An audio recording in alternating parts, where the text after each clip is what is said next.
Avui tenim l'Anna Rodríguez. Ella és mestra d'educació especialitzada en pedagogia Waldorf. Treballa en un espai d'educació infantil Waldorf a Mataró i aquest s'anomena l'Art de Colors. Benvinguda, Anna. Gràcies, benvinguda a tu també. L'altre dia parlàvem sobre l'implicació que té la pedagogia Waldorf amb la conservació, amb la naturalesa, en l'educació dels infants. Comentàvem que la natura, d'alguna manera, està formant part del procés de creixement del nen, de l'infant, a través dels cicles naturals, una mica relacionat amb les estacions de la natura i com, d'alguna manera, s'anaven com integrant amb una mena de significats interns en el creixement dels infants. Llavors, ens podries altre cop explicar una mica a què ens referim? Bueno, jo penso que un nen té uns cicles, ells aprenen unes coses, necessiten interioritzar això que aprenen, que viuen en el seu entorn, necessiten integrar-ho en el seu interior perquè al cap del temps surti i floreixi això que han après. O sigui, no és instantani, sinó que ells viuen el seu entorn i no saps, penses que tu no estàs fent res, una cosa que vas fent dia rere dia, que es repeteix, i de cop, al cap del temps, dies, setmanes, mesos, aquesta cosa que has après, aquest fet, floreix i surt cap enfora i dius, ostres, aquí es veu la feina. I és això que penso que té com un paral·lelisme amb el que és la natura, que té unes estacions que anem passant i que tu no plantes una cosa i surt l'endemà, sinó que té tot un procés fins que aquella cosa que has plantat, que seria com el que li estàs ensenyant al nen, o la rutina o el que estiguis fent, que floreix amb el pas del temps, que seria amb el pas de les estacions. Seria com la idea que hi ha una llavor que es fica a la terra i que al cap d'un temps és quan floreix aquell coneixement. I que la natura d'alguna manera també està funcionant així, no? Sí, així és. La natura, tal com la coneixem, té unes estacions, primavera, estiu, tardor, hivern, i és un cicle que va repetint-se, per molt que a nosaltres ens sembli que va diferent i que cada any és diferent, però es repeteixen les mateixes coses. I nosaltres, durant l'any, és com que acompanyem el procés del nen seguint aquest cicle de la vida, aquest cicle de l'any, que són les estacions. Sí, vols dir que la pedagogia Waldorf té en compte les estacions de l'any de cara a les activitats que es fan a l'escola, poder, per d'alguna manera com relacionar el ritme de la natura amb el ritme del creixement del nen i la nena? Sí, es podria dir així. Nosaltres normalment, o sigui, amb totes les escoles, no només amb la pedagogia Waldorf, o sigui, l'educació en general, ens regim amb el que és l'any, les seves festivitats, les seves coses que marquen el dia a dia, les setmanes, els mesos, però és com que a la pedagogia Waldorf, a part d'entre altres coses, és com que tenim molt presents el que passa durant tot el transcurs de l'any, durant tot el curs. I així com a poc anar fent coses relacionades amb, o sigui, amb el que es veu en fora en el món, perquè els nens ho veuen, és que ho viuen, veuen nosaltres que comencem aquí, el curs comença al setembre, que arribem d'aquest estiu de calor, és com que de cop l'any arriba al setembre i a poc, amb aquesta tardor, tot es va ralentint d'aquesta hiperactivitat que n'hi ha hagut a l'estiu i els nens ho veuen i anem seguint aquesta línia i després doncs, l'hivern, que té unes altres qualitats, després arriba la primavera, que té unes altres qualitats i després l'estiu i torna. I els nens potser la primera, quan comencen a ser-ne més conscients de que el temps passa, perquè pels nens el temps és una cosa totalment volàtil i diferent, el primer any ho viuen com wow, i el següent any diuen no me'n recordo. És com que ho tornen a viure de nou, però dins seu hi ha una petita coseta que recorden de l'any passat, però està tan a dins que no ho recorden com a tal, ho tornen a reviure, que sembla com de nou, però no és de nou, ja n'hi ha alguna cosa allí. I van passant els anys i veus com van integrant a poc, sense que tu expliquis res, simplement amb el dia a dia, amb les activitats que es fan, que ho van integrant, aquest cicle que hi ha. Quins cicles hi ha? A través de quines activitats o festivitats marqueu els cicles?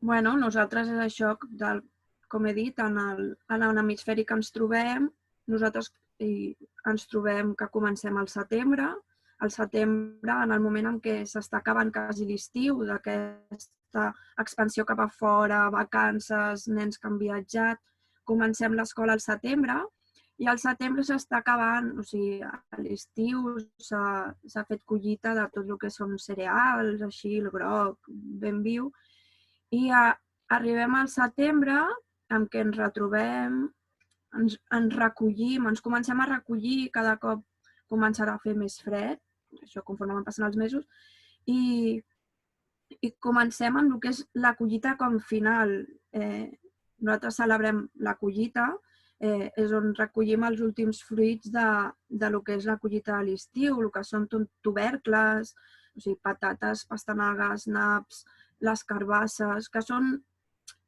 aliments que són molt durables en el temps perquè arribarà l'hivern i a l'hivern no hi ha fruits i les patates duren, tots els tubercles duren molt, les carbasses, i antigament que es feia tota aquesta recollida, doncs et preparaves, o sigui, la collita és com preparar-te amb valentia, amb força, amb coratge per aquest hivern que vindrà després, o sigui, anirà passant, al setembre arriba a l'octubre, que cada cop hi ha menys llum, que és com que necessites més recolliment, ja no tens tantes ganes de sortir, t'has d'abrigar més, no fa calor, no fa tanta calor, tot i que ara quasi que l'estiu arriba fins al desembre, però ja comences a ficar-te capes de roba i cada cop hi ha menys hores de sol. Canvia el ritme, també és quan s'aproxima el canvi d'hora, i nosaltres celebrem la festa del fanalet, que és com cada cop hi ha menys llum, però tu has de mantenir aquesta llum interna, aquesta flama, perquè si t'endinses amb la foscor no en sortiries. Llavors, totes aquestes coses les intenteu com a través de les diferents activitats, no tan explicatives. Nosaltres a la collita doncs, fem que els nens portin totes aquestes verdures, aquestes fruites de temporada i preparem el que diem la sopa de Micael, perquè en aquella època Micael era un cavaller que vencia un drac, o sigui que el sotmetia amb força i coratge, o sigui que el sotmetia, com que ja t'he dit, treballem també altres coses que als nens no els hi expliquem, simplement expliquem una història, però sotmetia el drac és com la nostra ombra i el cavaller és una època de valor, de coratge, de soc fort i tiraré endavant, cap a aquesta època que arriba de més foscor. I nosaltres doncs, fem això, a part de fer el conte, doncs fem la sopa. Quan arriba la festa del fanalet, doncs fem un fanalet, fem una festa amb els pares, per arribar a poc, llavors ja arriba el desembre, arriba l'Advent, que és una època de fer neteja. L'Advent és un moment d'esperar a què vindrà, perquè clar, arriba l'hivern, sembla que tot es paralitza, que surts a fora i han caigut totes les fulles dels arbres, fa fred, no tens ganes de sortir, tot és més mort, no n'hi ha tanta gent pel carrer i és un moment d'esperar a què vindrà i has de preparar-te i has de fer... És una estació morta. És com una estació morta. Sí, l'hivern sembla una estació morta per fora, però realment per dintre, o sigui, si nosaltres miréssim sota la terra, hi ha molta activitat, perquè s'està preparant la terra, s'està preparant tot per al que vindrà després. I el mateix passa amb nosaltres. O sigui, l'hivern és un moment d'introspecció, de cobijo, de quedar-te a casa i de fer neteja, de treure tot el que no necessitem, perquè després que arriba l'Advent, el que és per nosaltres el Nadal, que és una època de trobar-nos i tal, arriba la primavera. Llavors ha de sortir a florir tot el que interiorment teníem guardat i hi ha aquesta expansió que nosaltres veiem i que ara hem començat a veure, perquè ara estem a la primavera, que veus que surten les fulles, les flors, veus com de cop que estava tot mort, marró, sec, que dius, d'aquí no en sortirà res, i de llocs que no has plantat res, comencen a sortir aquests brots verds, aquestes flors, aquests petits fruits que comença a donar i a la natura surt la vida. I a la primavera, o sigui, abans hem tingut això, la mare terra, nosaltres hem treballat la mare terra perquè està tot mort, però que va cuidar la terra, aquestes llavoretes... Llavors és com que la terra per fora sembla morta, però en el fons per dins hi ha molt treball que s'està fent i el que se li transmet a l'infant és que també els humans, no, en aquell moment, igual que la resta d'animals, és un moment interior, no, que podem aprofitar per treballar també des de dins, no? Clar, fem activitats molt més pausades, fem contes on expliquem això. O sigui, per ells són contes o teatrets, que hi ha una mare terra que cuida la terra, perquè a sota hi ha unes llavors que s'han de cuidar i hi ha uns nenets que cuiden aquestes llavors, que els hi fan com el seu vestit, perquè després quan arriba la primavera, que és justament en l'època que estem, que és l'època de Pasqua, surti tot això, perquè la Pasqua és l'arribada d'això, d'una preparació per a un nou naixement. Normalment està molt representada per un ou i les llebres. L'ou és l'inici de la vida, és aquesta llavor rodó, blanc, com que ha d'esclatar ara que arriba la primavera. I la llebre és el significat d'entrega absoluta, d'amor incondicional, que nosaltres en aquesta època expliquem un conte de la llebreta de Pasqua, que són 7 llebretes, que a veure quina és la que aconsegueix portar l'ou, o sigui, qui és l'escollida, la llebreta de Pasqua, per portar els ous a les cases dels nens. És com qui és capaç de portar aquesta nova vida als nens. També s'entén que és una responsabilitat, no? És haver estat cuidant aquesta vida fins que surt, llavors això és una responsabilitat de que es pugui... Nosaltres a l'hivern ens veuen que cuidem les plantes, arriba un moment que comencem a podar, que cuidem... Com una idea de criança, no? Boniques, què? Com una idea de criança, no? Aquesta reproducció que es dona durant la primavera, no? S'ha de cuidar... Que portem una tardor, un hivern, que hem estat fent com activitats més calmades, més pausades, tot és molt més d'interior, de cop això arriba a la primavera i ja comences a treure't roba, ja comences a sentir més ganes d'activitat, de moure'm, de gaudir del cap enfora, de l'exterior, que a l'hivern, sí, surts a fora, però entre que t'has de posar tanta roba i tal, tens com més ganes d'estar endins. I arriba això, comença la primavera i fem activitats Com així. representeu la primavera? Doncs nosaltres la primavera, per nosaltres és això, com que coincideix amb l'època de Pasqua i fem tots aquests ous i bueno, hi ha les flors, canvia la mar a terra i arriben... Perquè nosaltres en l'educació Waldorf una cosa que també és molt visual pels nens és que tenim com una taula d'estació. Tenim una taula en la qual els nens van veient com tot això va passant. I ara doncs, a la primavera doncs, hi ha una taula, hem fet uns jardinets, així, uns platets amb terra i hem plantat unes llavors que vam plantar a finals de març i que ja al cap de 15 a 20 dies comencen a treure i veus que va creixent i amb les llebretes i comencen a sortir flors i ells a través aquí... d'aquesta activitat van veient el que vol dir la primavera i també per ells, no? És una manera de... Clar, ells poden portar coses i estan allà a la taula i ells van veient com dia rere dia, setmana rere setmana, aquesta taula va canviant, va evolucionant. Però arriba, el que he dit abans, arriba un moment que torna a aparèixer al setembre aquesta collita, aquest no sé què, perquè ara està la primavera i, clar, d'aquest ou, clar, ara és el moment en què ja surten els animals, o sigui, en teoria... Perquè, perdó, què passa de la primavera a l'estiu? Com? O sigui, bueno, clar, arriba la primavera, que és el que et dic, que aquests animals... Ara comença a despertar tot, no només desperta el que és el món vegetal, sinó que també desperta el món animal.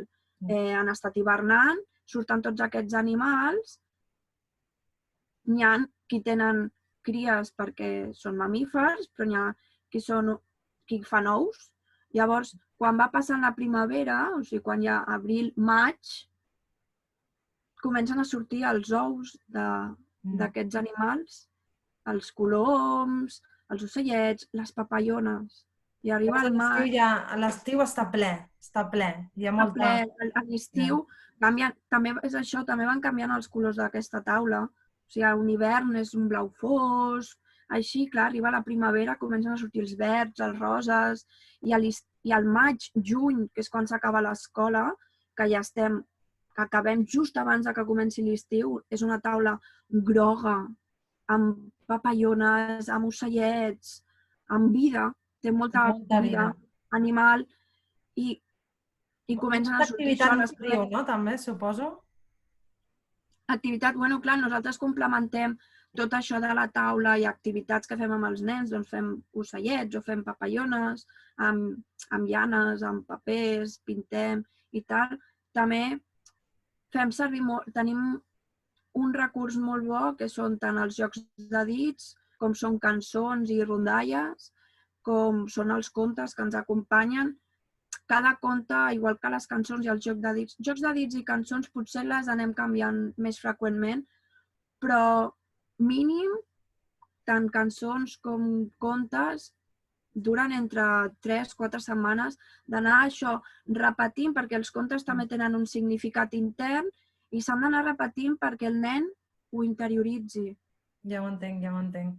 I escolta, ara, mentre anaves parlant, sentia molt això de cap endintre, no? Hi ha moments que és més cap endintre i hi ha moments que és més cap enfora. Em dóna la sensació que l'hivern és més cap endintre, a l'estiu és més cap enfora, però també hi ha un ritme diari, no?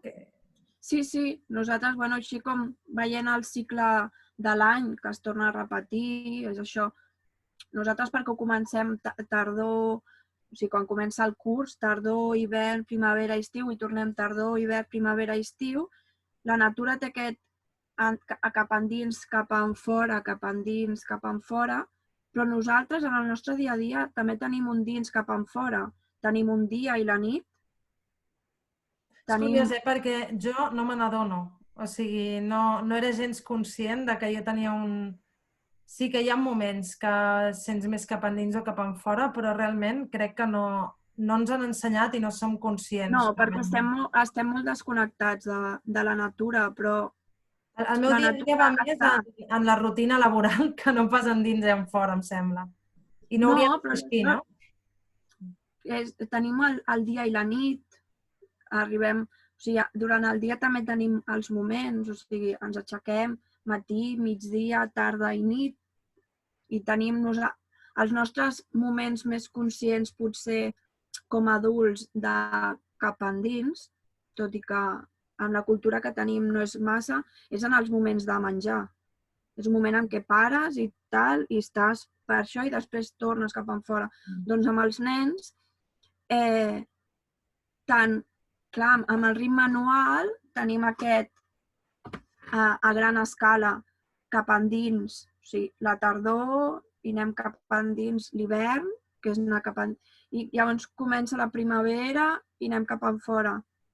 Durant la setmana també intentem fer activitats perquè això nosaltres a l'estar fora i la natura és molt important perquè els nens vagin veient tot això i perquè la natura i a l'exterior és molt important per al seu joc. Durant la setmana també tenim activitats com que van fent que vagis cap endins, cap enfora. Segons el A més, no és tan gran escala com tot l'any, però sí que és una més gran escala que no un dia a dia. Doncs anem a l'hort, al pati de l'escola, anem a la platja perquè vivim a Mataró, no tenim la possibilitat d'anar al bosc, però gaudim d'una natura diferent, que és la platja. Ens quedem a dintre i fem euríthmia, que és un tipus d'expressió corporal, fem aquarel·la, però en el nostre dia a dia tenim activitats d'inspira-expira, de dins fora, de concentrar-te i expandir-te. Llavors, d'alguna manera és, durant el dia hi ha activitats de dintre i enfora, d'inspirar i expirar, que a més van relacionades amb allò que es pot fer cap endins i cap enfora segons les estacions de l'any. No? Hi ha tot aquest entramant, no? Ostres, que interessant. Sí, clar, nosaltres comencem el dia que els nens arriben i fan, després d'arribar, que n'hi ha que venen amb cotxe, perquè potser no són de Mataró, o sí, però tenen un trajecte, venen d'estar cap enfora i van cap a dintre perquè arriben a l'escola i van al lavabo, renten les mans. És com un moment de connecto amb mi i després cap enfora anem a jugar. És interessant, no? Fins i tot el moment d'arribar a l'escola, rentar-se les mans en el lavabo, també està ritualitzat, no sé si dir-li, o integrat, no? Poder en aquest creixement. Sí, en la nostra rutina. Sí. I una pregunta. És un ritme, és un ritme, és agafar un ritme que vas fent com perquè nosaltres ja com a persones, com a éssers vius, fem un dins i en fora, estem respirant, inspira, expira. Sí, sí. O sigui, ja anem fent un dins a fora, integrem una cosa i la traiem. Nosaltres amb el ritme del dia a dia també ho fem, amb aquestes activitats, juguem i després ens anem a esmorzar, que és un tornar cap a dintre, perquè els nens poden estar jugant i cadascun va a la seva... Sí que n'hi ha que fan, però pots estar tu un dia que vull jugar sol amb les meves fustes i no, i llavors ens hem de trobar per esmorzar i després hi fem uns jocs de dits o unes rotllanes i després, tornem a jugar a fora. O sigui, també dintre de l'escola, a part d'aquest ritme, també tenim un joc a dins i un joc a fora, perquè són jocs diferents. No et dona el mateix jugar a dintre d'una aula o un espai que a l'exterior, que hi ha els arbres, els gronxadors. I després després d'aquest sortir a fora al pati, tornem cap a dintre a explicar aquest conte i tal, i ja venen els pares a buscar-los i se'n van cap a fora. O sigui, que els nens necessiten aquest... Llavors s'intenta marcar quan és a dins i quan és a fora per anar obtenint aquesta consciència. Que per altra banda penso que jo ho intentaré, almenys en el meu dia a dia, intentar ser més conscient quan faig activitats de dintre i quan faig activitats a fora. Ser conscient en cada moment en quin punt em trobo, no? Ara també se m'acudia, no? La pregunta de bé, i què aporta, no? als nens i les nenes integrar aquest dintre i fora i aquests significats, no? dels cicles interns de la natura en el seu propi creixement i pensar poder en la salut, no? En aquest sentit. Què en penses? Vivim ara una societat en la que ja no vivim en grup, no vivim en grup, no vivim en tribu, no, vivim molt de manera individualitzada i abans quan es vivia amb tota la família on hi havia uns avis, uns pares, els fills o fins i tot n'hi havia besavis i tal, tot tenia més I clar, també es treballava potser més al camp, unes feines diferents, hi havia com més aquesta rutina, es vivia més com... O sigui, t'aixecaves quan sortia el sol i te n'anaves a dormir quan era fosc, perquè no n'hi havia més medis. Al passar a una societat més individualitzada, en què només et tens a tu per pensar en tu, que no hi ha ningú que et vagi com, no guiant, però sinó que acompanyant en aquest camí, i amb aquesta societat que vivim tan accelerada de fer...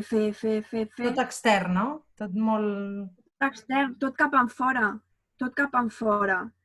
I hem de buscar moments molt específics per entrar cap endins, no? Per exemple, la classe de ioga, no? Que dius, ostres... No, però tu vas fent cap enfora i no te'n dones compte i necessites moments de cap endins, de cap a tu, per regenerar-te. O sigui, la natura necessita la tardor, que dius, oi, que trist, cauen les fulles, l'hivern, fred, llavors, l'estrès... Per regenerar-se, per sortir amb força cap enfora. a la primavera i a l'estiu. I què estem fent en general? O sigui, és que és un paral·lelisme entre, o sigui, els no éssers vius, perquè els animals sí que viuen aquest ritme, sinó els humans i la natura. Què estem intentant fer? Que visqui sempre en primavera i estiu. I no pot ser. A fora. I això crea un estrès, no? A la que connectes, és que ho veus, que és que estàs a l'hivern, que tot és més pausat, que es fa fosc, que no tens... Però vols seguir amb aquest ritme de primavera i estiu, de frenètic, de he de sortir, he de quedar, he d'anar aquí, he d'anar allà, però el teu cos està... que dius... Va cansat. Necessites respirar. Anna, això pot tenir a veure amb l'augment de l'estrès, no? I també estava pensant ara que al final naturalitzem... És molt complicat connectar amb nosaltres. Clar, és que és justament això. O sigui, naturalitzem la rutina amb tot extern i necessitem, no ho sé, classes, no? De meditació, de ioga, de moments del dia en què paguem, no? O hem d'extreure de la nostra realitat aquell temps per fer allò que en realitat hauria d'estar ja d'alguna manera integrat en el nostre dia a dia com una cosa necessària i que forma tant part com la part de la rutina que és més externa, no? Que és més, anem a treballar, hem de fer això, he quedat... Clar, llavors a mi amb això se m'acudia que si s'aconsegueix ser més conscient de, per exemple, el moment en què estic cuinant, no? I dir, bueno, vaig a fer-ho com una activitat cap endins, no? M'ho vaig aprendre d'aquesta manera. O, per exemple, ara... quedo amb una persona i això m'ho vaig aprendre d'aquesta manera més externalitzat. O sigui, intentar trobar moments durant el dia més cap endins i cap enfora i intentar connectar amb allò que cada estació ens demana, això ens genera una salut, ens aporta una salut. I com molt bé deies, d'alguna manera... Què? Un ritme és salut. Clar, llavors, com molt bé deies, si això no ho fem i saturem la ment i el cos de només 2 estacions, no? Que seria primavera-estiu, i tot el rato hem de generar i hem d'anar com superpoblant, no? La ment. La meva estació preferida és l'hivern, i si et diuen l'hivern és perquè els agrada esquiar, no perquè els agrada quedar-se a casa i no veure ningú. I ningú et comprèn quan arriba l'hivern i tots els amics han quedat i no sé què, i tu dius, no, és que jo no tinc ganes, em vull quedar a casa sense fer amb mi. Llavors, quines són les dificultats que troben els nens i nenes a l'hora de connectar-se? Per què costa tant? Perquè jo imagino que amb ells l'aspecte més de salut crec que pot venir des d'un aspecte més orgànic com, no sé, l'adquisició de diferents aliments que poder no toquen per aquella estació, no ho sé. I altres aspectes com podria ser la hiperactivitat, no? Augment de hiperactivitat, que poder per un adult és l'estrès, no? I poder per un nen és aquesta hiperactivitat que està tenint durant el seu dia, no? Que al final se l'autorga ell mateix i va com un boig, no? En aquest sentit. Llavors, quines són les dificultats que es troba el nen? Què està passant, no? En aquest sentit, perquè li costi tant connectar?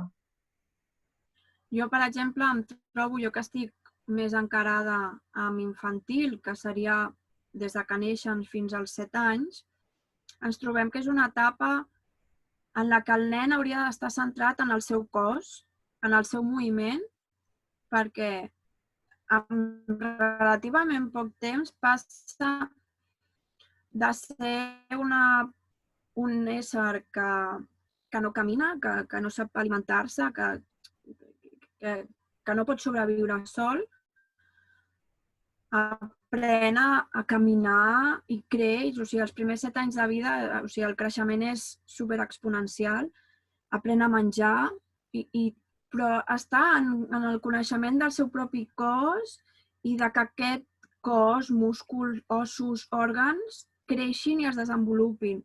Clar que després creixen fins als 21, posem, però els primers 7 anys la base és el moviment i els nens han d'estar en aquest moviment, en jugar, en veure què són capaços de fer, si pujo un arbre o si salto a corda o si puc saltar a peu coix o si puc anar... I què ens passa com a adults? Que volem que, que segueixin el nostre ritme i dos, que aprenguin. I els hi traiem aquesta energia, perquè nosaltres ja, com a adults, estem en un moment conceptual. Ja el nostre cos, en teoria, ja l'hem après a dominar i ja estem en aquest, hem d'aprendre perquè el temps passa molt ràpid. Però és que per ser nen, perquè a partir dels 7 anys ja vas cap a aquesta adolescència a poc, només hi ha 7 anys per ser nen i què? 80 per ser adult? O sigui, és molt, molt important. Però nosaltres com a adults és un concepte aquí i allà i a sobre vivim en aquest ritme frenètic de que ens demanen treballar, feina, entregues, no sé què, aquí i allà, i això hi passem als nens. Que la pròpia escola convencional poder també està imposant una mica aquest ritme, no? Accelerat. Sí, però a vegades em pregunto perquè quan jo era petita, a infantil, jo no aprenia el meu nom, ni a escriure, ni formes, ni... Jo fins als 7 anys, fins que no vaig començar la primària, jo sí que anava a un espai, el que abans se li deia guarderies, llars d'infants, però jo anava a jugar, a relacionar-me amb els meus companys i sí que potser fèiem alguna fitxa o alguna cosa, però aprendre... En canvi, ara ja entren amb 3 anys i a vegades em pregunto, ha canviat l'educació o l'educació ha canviat perquè aquests adults demanem alguna cosa abans de temps? Perquè ens oblidem què fèiem quan érem nens, de què gaudíem. Hem desconnectat d'aquesta infantesa i els hi posem als nens aquest ritme que és nostre tant... Arribo a plantejar-me si aquí, en aquest aspecte que estem parlant, la sobreprotecció pot ser una variable a tenir en compte. Acabo de divagar absolutament, però arribo a plantejar-me si estar tan pendent dels nens fa que d'alguna manera te'l portis cap al teu ritme, en comptes de deixar-lo més lliure, no? Vull dir, és difícil trobar uns nens jugant sols sense la necessitat d'uns pares que estiguin pendents, no? Donar aquesta llibertat una mica més... Bueno, és que si els adults estiguessin potser més encarregats de fer la nostra feina real, fructífera, perquè per un nen veure un pare o una mare a un ordinador o llegint no estan fent res. Per què no donar fruit? Tu cuines i treus menjar. Tu neteges i veuràs la casa neta o la roba neta, però tu estàs a l'ordinador i el nen mirarà i dirà què fas o llegeixes. Per tu com a adult sí, per què? Perquè és una cosa ja abstracta, conceptual. Pel nen no. En canvi, quan tu estàs fent feina real, que el nen veu que dona uns fruits, el nen es posa a jugar i ni te n'enteres. Per què? Perquè tu estàs fent una feina real. En canvi, que molts pares és el que diuen, no, és que agafo el mòbil i el nen el tinc a sobre, o és que faig no sé què, però en canvi quan... Clar que els nens sempre volen estar sobre nostre i fer el que tu fas, però necessiten feines reals. Ja trobaràs moments per fer tot això. I és això, el nen, nosaltres el fem entrar en aquest ritme i els accelerem, els fem anar més ràpid del que toca, o sigui, no han gatejat que ja estan corrent. Els nens sempre volen anar cap endavant.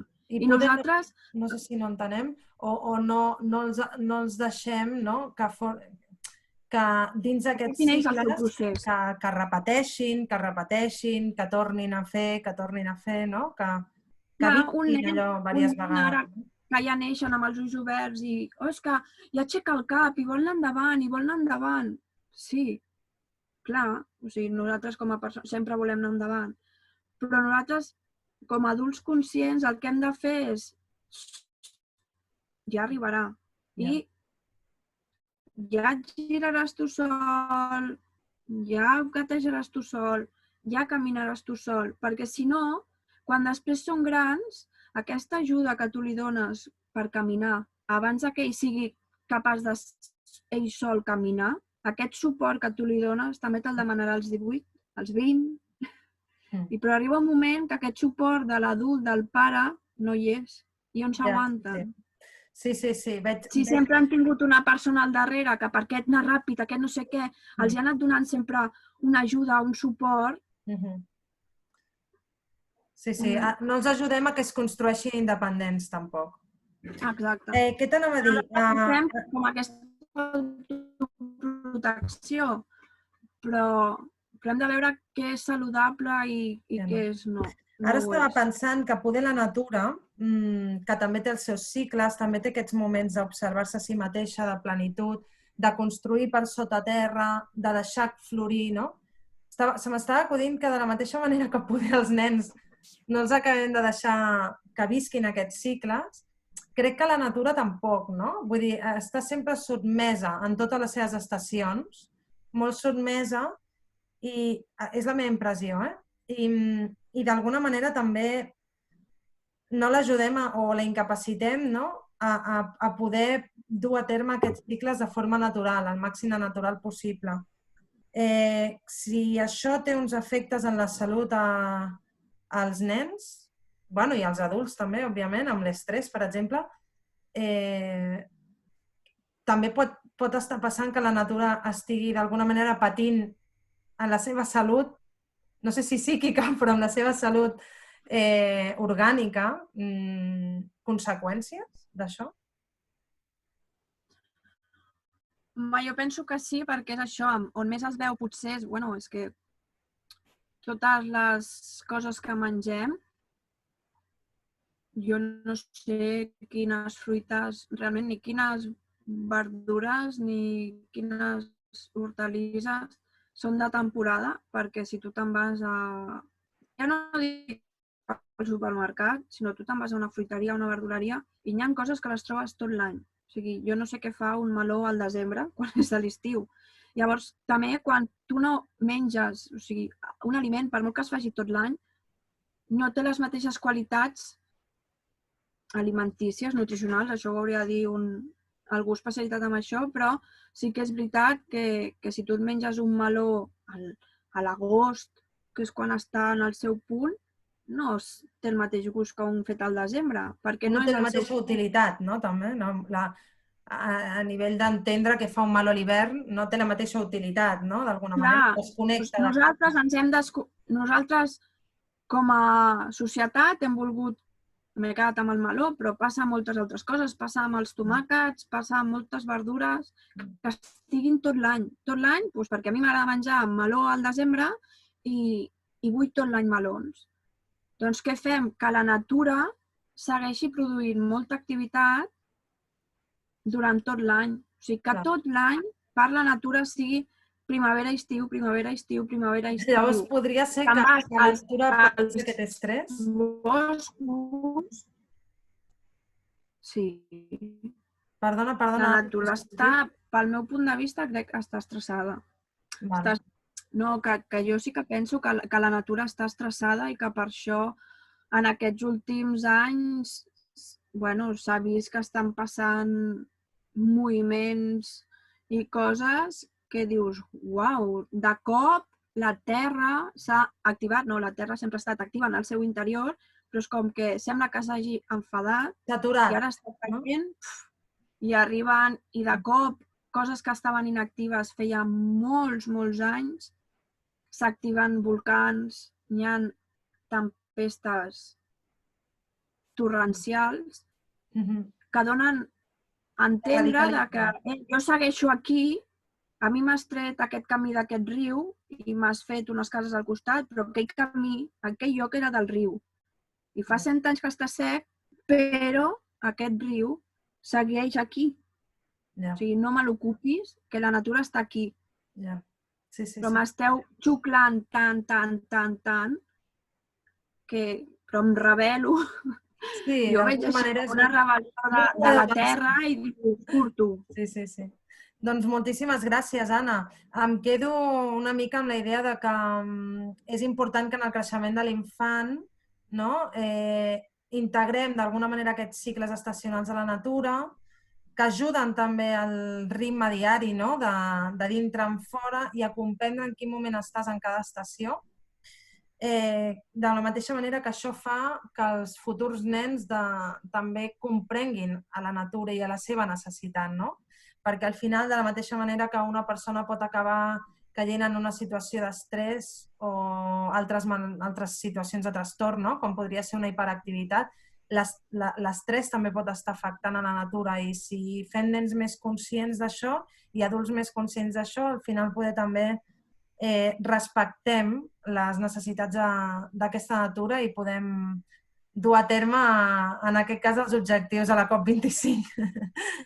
Sí, no, és això, quan vivim en una ciutat que estem amb aquest ritme frenètic que dèiem, quan tu te'n vas a la natura, te'n vas un dia al bosc, connectes amb aquest ritme natural, amb aquest ritme, tornes a connectar i necessitem tornar a connectar per aguantar tot l'altre.